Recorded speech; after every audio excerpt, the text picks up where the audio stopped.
We buy a computer and a user manual typically comes with it. And it could be digital, but it's a user manual.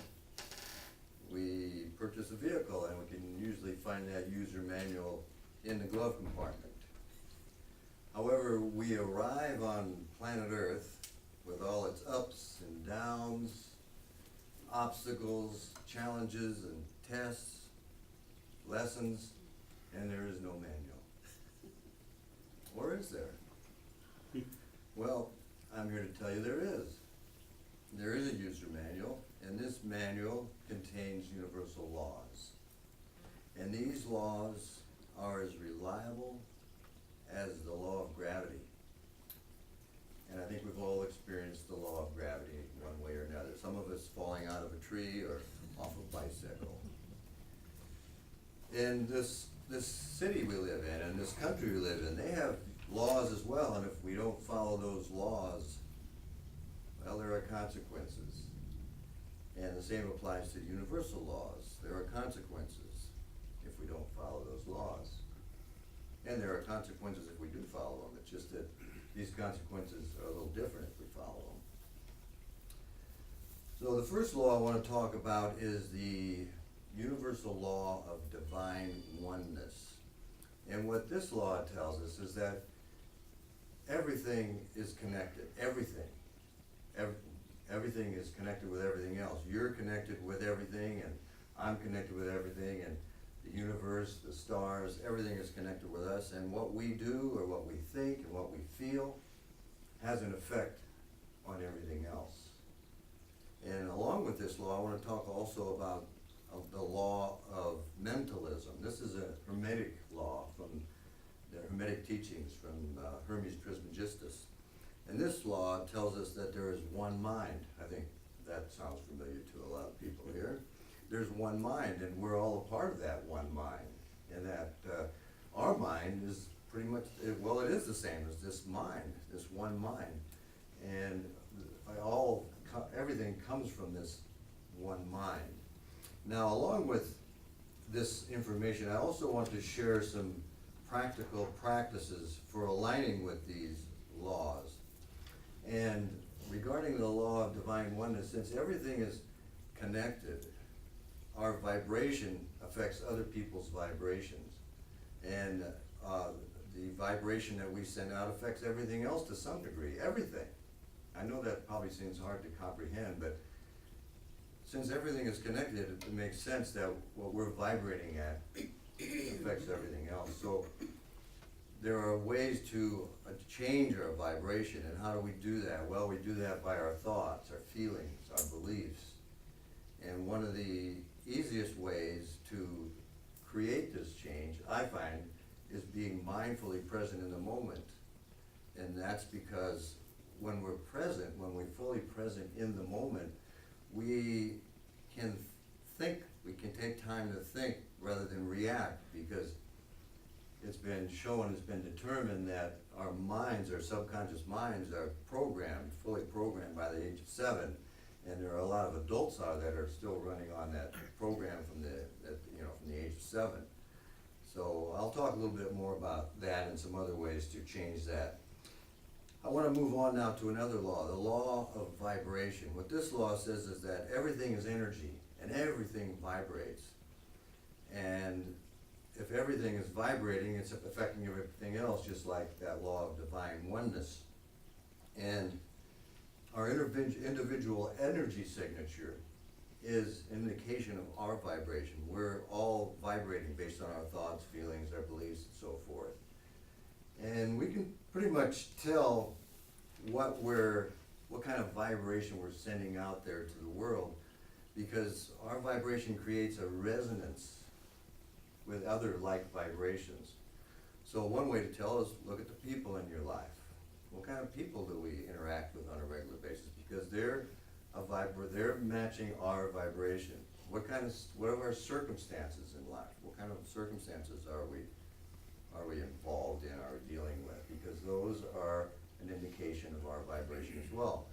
So we can tell what our vibration is. The person who has a negative mindset, who's always complaining or angry or fearful or some low type of vibration, they're going to attract those kinds of conditions into their life and those kinds of people. Because as Steve has said many times, we create our own reality. And how do we create it? Well, that's how we create it, with that vibration we're sending out to the universe. Now, on the other hand, if we're thinking positive thoughts and we have a positive mindset, we're going to attract positive people and positive events into our life. So, you might be thinking, okay, fine, how do I change all that stuff? How do I change my thoughts? How do I change my feelings, my beliefs, my emotions? Because emotions are one of the things that usually come up when somebody pushes their button or something like that. Well, there are a lot of different ways to do that, of course, but there are 3 ways that I've found to be the most effective. One, as I mentioned, was mindfulness, because when we're mindful, when we're present in the moment, we're able to stop for a moment. Instead of reacting, we respond mindfully from a higher state of thinking or a higher state of mind, rather than react based on those programs we've received from the age of, up to the age of 7. Another way is hypnosis and self-hypnosis, because these 2 methods enable us to bypass the conscious mind and move into the unconscious mind, or what's otherwise known as the subconscious mind, which is where that programming took place. That's the program. That's where the programming is in that part of us. So, there's an interesting quote that comes from the Bible that talks about this law of vibration. And it goes like this: ask and it shall be given to you, seek and you shall find, knock and it shall be opened unto you. Well, how do we ask? How do we knock? Well, as I stated before, with our vibration, that's how we ask. Yes, we can ask with prayers, we can ask with affirmations, but those are empty words without the vibration behind them, without that energy, that emotion, that enthusiasm behind them. So we ask with our vibration. Moving on now. I think we've all heard the saying, as above, so below. Well, that's the law of correspondence. That's known as the law of correspondence. And I would also add, as within, so without. And as you can probably tell by now, there's a lot of similarities between these laws, and the way to apply them or to align with them positively in your life is very similar. So some practical practices. Our feelings, beliefs, and thoughts need to be in alignment with what we want to achieve, because whatever's happening in here and in here is being shown to us out here. It's quite simple, and it's actually simple to change what's happening in here and here, but that's not necessarily easy, and it's not necessarily going to happen overnight, although it could happen instantaneously in some cases, but that's pretty rare. Most of the time it takes time and effort and work on our part to do that. So if a person wants to be more healthy, they need to embrace healthy thoughts, of course, healthy eating habits, and that type of thing. If they want some type of relationship, they need to feel as if they are already in that relationship. Feeling is the key here. The same thing with wealth. If people want more wealth, they need to feel that wealth. We need to already be what we want to be, do, or have is the key. One of my favorite authors, Neville Goddard, known as the Mad Mystic of 48th Street, says, feeling is the secret. Well, said feeling is the secret. He's deceased now. He's no longer on the planet. And he even wrote a book titled Feeling is the Secret. And then you could probably find that book online free in a PDF form. Let's see here. So moving on now, let's move on to another law here. The law of inspired action. The law of inspired action. We're physical beings on a physical planet, so typically we need to take physical action if we want to achieve something. For example, if we're hungry and we want to eat, we need to go out, buy the food, prepare the food, eat the food, or go to a restaurant where someone else has prepared the food, then eat the food. Now, I wouldn't even consider that inspired action, but that is physical action, and that's the sort of thing we need to take if we want to achieve something or get something on this earth plane, in this physical body. The difference is that with inspired action is paired with what's known as enthusiasm and energy. I know for me personally, as a practical application of this, if I want to prepare a talk, if I want to write an article or write a book or create a webinar or a workshop, all of a sudden this enthusiasm comes forth and this energy, which I know will start waning if I don't take action. And when I start taking action, more inspiration comes, more inspired thoughts. And the more action I take, the more inspiration I receive. And when I finish the project, I look back on it and think, geez, at this point I couldn't do this now, because I don't have that same enthusiasm I did when I started this project. And of course, a lot of times I look back and think, geez, if I knew it was going to be this much work, would I have done it? And the answer is yes, usually. I still would do it, but it'd be a lot more daunting if I would have known that. All right, moving on now to another law here that I think we're all very familiar with, and we know is another name, but this is the law of cause and effect. In the Bible, quote, in the Bible, you reap what you sow, otherwise known as what we all know or familiar with is karma. And of course, karma is not all bad. There's good karma and bad karma. It's not all bad karma. The thing is here, every thought we think is a cause and creates an effect. Every word we speak is a cause and creates an effect. Every action we take is a cause and creates an effect. Everything we do, really, every decision we make especially, is a cause and creates an effect. And I think most of us we're all aware of pretty much of this law of cause and effect, karma, whatever you want to call it. The question I would ask to think about here is, do we take it into consideration when we do something, when we make a decision, when we think a thought about another person? Yeah, just a thought. Or when we take an action that relates to another person. Do we think of this law? And this law may affect us a week later, a month later, a year later, a lifetime later, but it will affect us. I'll relate it to kind of, if we're driving down the road and we see a speed sign, and we see that speed sign and we ignore it, we break the speed limit. Well, we might get caught and we may have to pay the consequences. However, when it comes to these laws and the law of cause and effect, it's always in play. And it's not a matter of will we get caught. It's always in play. It's the old saying, what goes around comes around kind of thing. So how do we align with this? Well, we endeavor to harbor positive thoughts. We endeavor to harbor good things, good feelings about other people. And that includes ourselves, because many times we're probably more critical and have these thoughts that are not productive for ourselves, more so than even other people. We do good things for other people. And some of us may be thinking, well, I'm not sure where this scale is, this karmic scale. Maybe it's not weighted in my favor. But if we start being more kind, if we start having kind thoughts about other people, and if we start having kind actions towards other people, the scales should change. So we have an effect on this law. People tend to think of the law of karma or the law of cause and effect and think it's a bad thing, but we have control over it. We can align with all of these laws and use them to our benefit. All we have to do is know how they work and know what they are.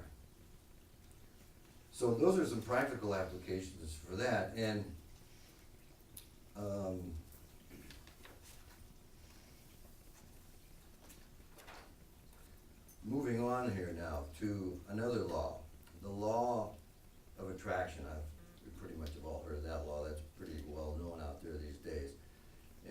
law tells us is that like attracts like. And it's like a radio station, for example. If Steve wants to tune into his favorite country western station, he has to turn that dial to the perfect frequency to get that station. If he's off just a little bit, he won't get that station. And the same way it goes with the energy we're sending out, because this energy we're sending out to the universe is a frequency. It's our vibration, and if we want to bring something into our life, all we need to do is vibrate at that frequency, and that's where the feeling comes in. The feeling is a secret. We need to feel like we're wealthy. We need to feel like we're healthy. We need to feel like we're in a wonderful relationship, whether it's romantic or platonic or whatever. Whatever we want to bring into our life, we just need to feel it. Be that already.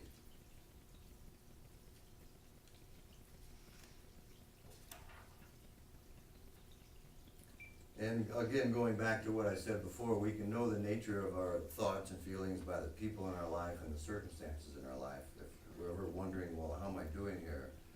And actually, when Rhonda and I teach, we get that question a lot. How am I doing? How do I know how I'm doing?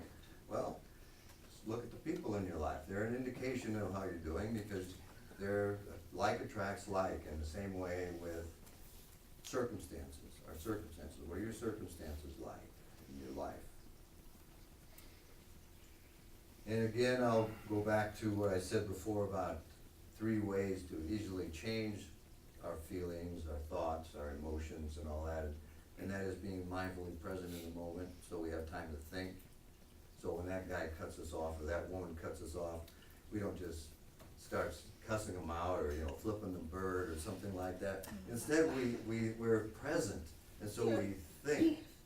We just spend time thinking. I have a brother-in-law that's like that. I mean, my sister said, geez, all he does is complain about the other drivers. And so, anyway, if we have time to think, then we have time to change that programming, because that's all it is. It's just programming. We're just programmed to do that, and so that's the way we act. Okay, so mindfulness. Or, again, another way to do this is to go back to that situation. If I want to correct something like that, one of the methods I use is I'm laying in bed at night, and I kind of review my day and think, geez, I didn't like that. So what do? I replay it. I play it in my mind the way I wanted it to turn out, or the way I would have liked to have acted, rather than the way I did act. And so I'm reprogramming my unconscious or subconscious mind to do something differently. And might not happen, it's probably not gonna happen just doing it one time. We have to keep doing it over and over. And then eventually we get to the point where that person cuts us off and we think, wait a minute, I can act different. I can do something different here. I can send that person love, or I can be centered and just bring forth the feeling of love, or whatever. Or if somebody else pushes our button in some other way. Okay, let's move on to another law here, the law of perpetual transmutation of energy. Well, this law is telling us that everything is always changing. Everything is always changing. And most of it's below our level of perception. We don't realize it's changing, but everything is always changing. So what's good about that? Well, and I think probably most of us know that our bodies are always changing. Steve and I were talking about that the other day in the car on our way up to Shasta. What is it, every 7 years, I think it is, or something like that, we have a new body, and some organs and so forth, it's much more, much sooner than that. So everything is always changing. All we need to do is direct that change with our thoughts, our feelings, our beliefs. So be more compassionate, be more loving, be more forgiving. All these are positive vibrations that we can send out and to other people, and which affects us, our body, our physical body, our spiritual self, and also everything else. Because as I started out with this talk, everything is connected. So we're not only benefiting ourselves, but we're benefiting everyone else. And so if somebody pushes our button, for example, why go down to their level? Let's bring them up to our level instead, and raise our frequency and react in a little different way than we normally do. And it's a work in progress. Yeah, I mean, I'm still working on it. I'm not perfect either. We're all working on it. We're physical beings on this physical planet, and you know, none of us none of us can get it wrong really, but none of us are going to always get it right either. We're going to make mistakes, and that's part of being a human being. That's where we learn and grow and become better. All right, moving on to another one. The law of relativity. The law of relativity. What this law tells us is that everything is relative and everything is neutral. So that person that pushes our button, it's neutral until we judge it, until we make a decision, wow, that upset me or that pissed me off. Well, it only does that if we decide it does that, because that programming that we've received when we were younger, when we were up to the age of 7, as I mentioned, our mind is programmed, and some of that programming could have happened after that too. But we can change that programming, and we can change the way we react to any situation. So again, everything is neutral until we determine what effect it will have on us. Nobody makes us sad. Nobody makes us unhappy. Nobody makes us angry. Nobody hurts our feelings based on what they said. We do that. We're in control of those thoughts, those feelings, those emotions. So we're the ones that do that. Nobody does that for us. Matter of fact, quantum physics has a term known as the observer effect. And I mean, some of you may be familiar with that the observer affects the outcome. And it's just that same thing, it's neutral until somebody starts observing it. Okay, the law of balance and the law of gender. Well, again, you probably are familiar with this: positive and negative, yin yang, masculine and feminine. A lot of us are more prone to be in one direction or another. Maybe we're a little more masculine, maybe we're a little more feminine. It's imperative that we balance those, though. We have a balance of those two energies. And to use this law, align with this law, if we feel like we're more masculine, this has nothing to do with gender, whether a person's male or female. If we feel we're more on the masculine side, we can embrace feminine qualities, like being more nurturing, being more loving, being more forgiving, more feminine qualities, being more intuitive. If we feel we're on the feminine side, we can be more masculine by being more goal-oriented, more right brain, more logical, things of that nature. So if we want to balance, we can just embrace some of the positive qualities of the opposite gender. Okay, the law of polarity. Moving on to the law of polarity. So everything has an opposite. Everything has an opposite.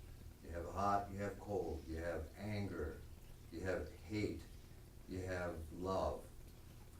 There are positives and negatives, or they're all the same thing really. Hot and cold is the same thing.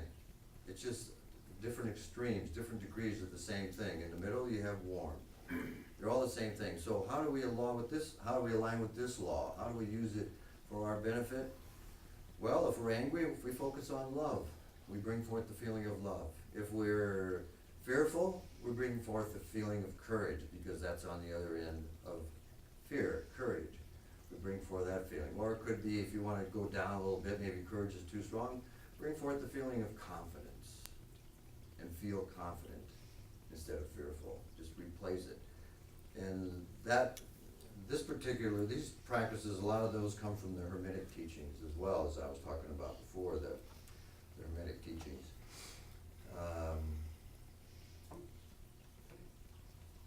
One nice thing about this law, the law of polarity, is every misfortune has a silver lining, because there's an opposite to everything. So you know, you can just focus on that silver lining. If you're in a downtime in your life, focus on that silver lining, because it's gonna change. Again, as I said, everything's always changing too. So it's gonna change. There's opposites. Okay, another law. The law of rhythm. This says everything moves in cycles. We have the seasons, we have the tides, we have the phases of the moon. Everything moves in cycles. So when you have a downtime, focus on the positive. Bring forth all that positive energy, those positive feelings, those positive positive thoughts, like compassion, like love, like forgiveness, those kind of things, like appreciation, and focus on the good, on the good time, what you want to see coming towards you as the good. And of course, when the good time comes around, take advantage of that. And the more we do those kind of things, the pendulum won't swing so far the other way. We'll find it swinging more like this, and there might be these different levels, but they won't be as grand or as far apart. So, in conclusion, in summary, I encourage you to maintain positive thoughts, feelings, and emotions, and to remember that everything is neutral. Everything is neutral until we decide which way it goes. Namaste. Namaste.